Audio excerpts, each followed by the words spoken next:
আমাদের ঈমান কিসে ভাঙে আমি অনেকটা শিওর যে এখানে বেশিরভাগ মানুষ একটি কারণও বলতে পারবেন না। তার মানে ঈমান যে কখনো নষ্ট হয়ে যেতে পারে, ঈমান যে কখনো ভেঙে যেতে পারে, এই ধারণাই আমাদের নেই। বরং আমাদের দেশে বিভিন্ন নেতৃস্থানীয় ব্যক্তিবর্গ বিভিন্ন সময়ে এমনভাবে কথা বলেন যেন ঈমান হলো লোহার চাইতেও শক্তিশালী কোনো পদার্থ। কোনো আঘাতে, এমনকি শিরকের আয়োজনের সাথে মিশে একাকার হয়ে গেলেও নাকি তাদের ঈমানের কোনো ক্ষতি হয় না। যার কারণে ঈমান নবায়ন করার গুরুত্বটা আমরা বুঝি না। ঈমান কিভাবে নবায়ন করতে হয়, এর গুরুত্বটা কি আমরা জানি না।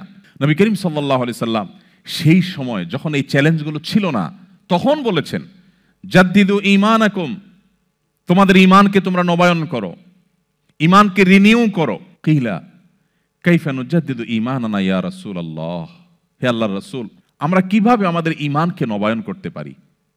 তিনি বলেছিলেন আকসিরু মিন কওলি লা ইলাহা ইল্লাল্লাহ, তোমরা লা ইলাহা ইল্লাল্লাহ এই যে বাক্য, এর মর্ম উপলব্ধি করে এটাকে বারবার তোমরা এটাকে উচ্চারণ করো, এটাকে বারবার নিজের মধ্যে ধারণ করো। আমার ঈমানের মিটার নেমে গেল কিনা, আমি সন্দেহের চোরা বালিতে প্রবেশ করে যাচ্ছি কিনা, আমি সংশয়বাদের মধ্যে প্রবেশ করে যাচ্ছি কিনা, আমি ঈমান থেকে বিচ্যুত হয়ে যাচ্ছি কিনা।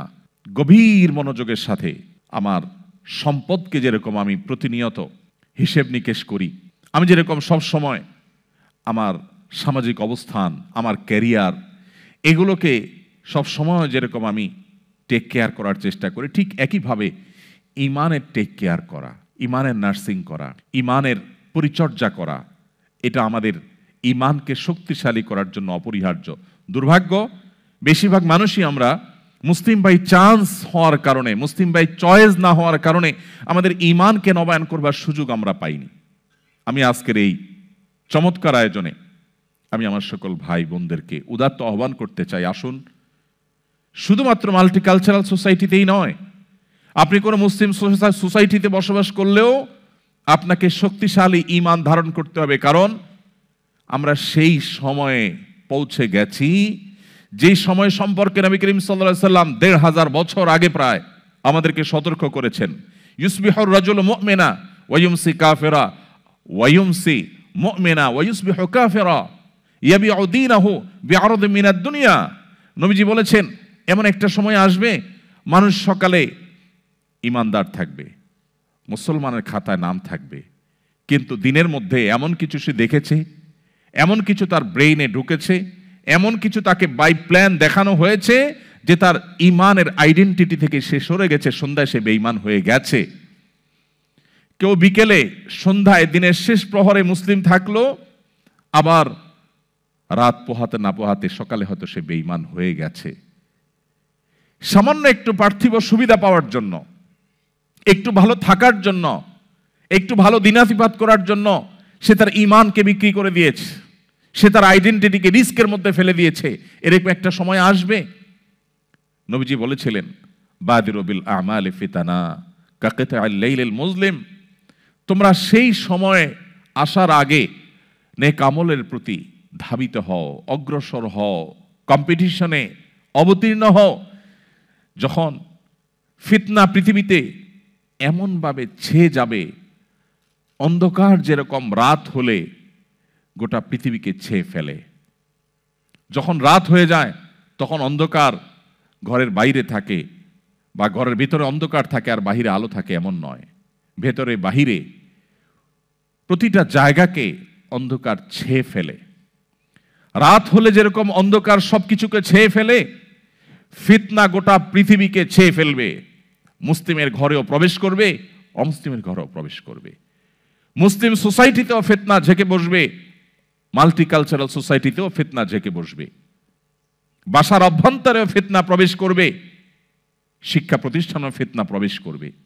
ভাইরা আমার, নবীজি সাল্লাল্লাহু আলাইহি সাল্লাম আমাদের বড় আপন ছিলেন। যুগ যুগ আল্লাহ তাআলা পৃথিবীর শুরু থেকে আজও পর্যন্ত নবী রাসূলদেরকে পাঠিয়েছেন মানুষের হেদায়েতের জন্য, মানুষকে গুমরাহি থেকে রক্ষা করবার জন্য।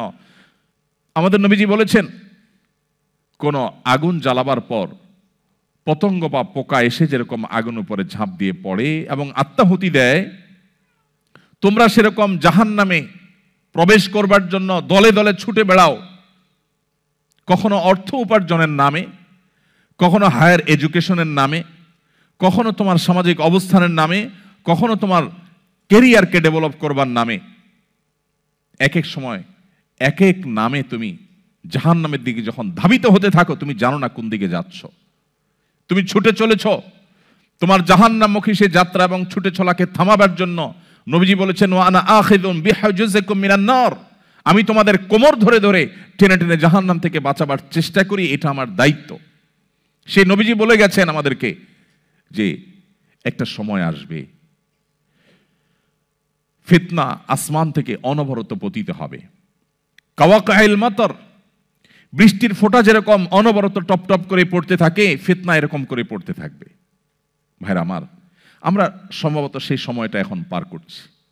চতুর্দিকে ফিতনার যে ভয়াবহ অন্ধকার, যে ফিতনা আমরা হারিয়ে যাচ্ছি, যে ফিতনায় আমাদের অস্তিত্ব বিলীন হওয়া উপক্রম, ঠিক এরকম সময়ে যদি আমরা ঈমানের উপর অটল থাকতে পারি, তার বৈশিষ্ট্যটা কি, তার লাভটা কি? সুবহানাল্লাহ।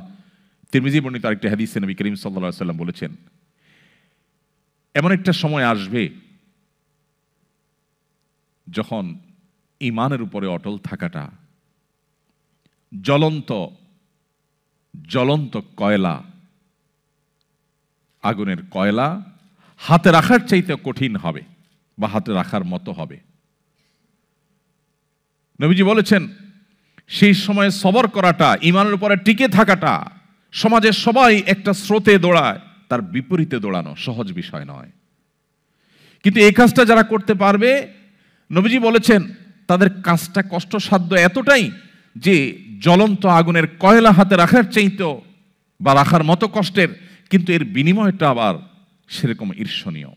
তিনি বলেছেন 50 জন মানুষ আমল করে যে পরিমাণ সওয়াব পাবে, ওই সময় এই রকম প্রতিকূল পরিবেশে যিনি নিজের ঈমানকে, নিজের আইডেন্টিটিকে, নিজের আমলকে, নিজের মুসলমানিত্বকে যে ব্যক্তি বুলন্দ করে রাখবে, উঁচু করে রাখবে, ধরে রাখতে পারবে, আল্লাহ তাআলা তাকে 50 জন মানুষের আমলের সমপরিমাণ সওয়াব তাকে দান করবেন। তিনি নামাজ পড়বেন 1 রাকাত, সওয়াব পাবেন 50 রাকাতের। তিনি রোজা রাখবেন একটা, সওয়াব পাবেন 50টার। তিনি হজ করবেন একটা, সওয়াব পাবেন 50টার। সাহাবীরা অবাক হয়ে গেলেন নবীজির এই কথা শুনে। তখন তো সেরকম কোনো পরিবেশ ছিল না, ঈমানের জন্য অনুকূল পরিবেশ ছিল মদিনাতে। নবী করিম সাল্লাল্লাহু আলাইহি ওয়াসাল্লাম এই কথা শুনে তারা জিজ্ঞাসা করলেন, হে আল্লাহর রাসূল, আপনি যে বলছেন তখনকার মানুষেরা প্রতিকূল পরিবেশে ঈমানের উপরে টিকে থাকতে পারলে একজনে 50 জনের সওয়াব পাবে, সেই 50 জন কি আমাদের 50 জন নাকি তাদের সময়ের 50 জন? নবীজি তখন বলেছেন, আরে না, তাদের সময়ের না, তোমাদের মতো 50 জনের সওয়াব তারা পাবে।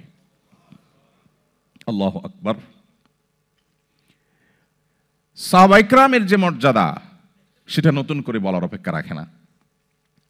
কিন্তু প্রতিকূল পরিবেশে নিজের ঈমানকে, মুসলিম আইডেন্টিটিকে যদি কেউ উঁচু করে সেটাকে নিরাপদ রাখতে পারে, তার আঁচলকে বাঁচাবার জন্য সে যদি সংগ্রাম করে টিকে থাকতে পারে, জ্বলন্ত কয়লা হাতে রাখার মতো এই কঠিন কাজটি যদি সে করতে পারে, নবীজি সাল্লাল্লাহু আলাইহি সাল্লামের হাদিসের এই ভবিষ্যৎবাণীর আলোকে এই সুসংবাদ সে পাবে।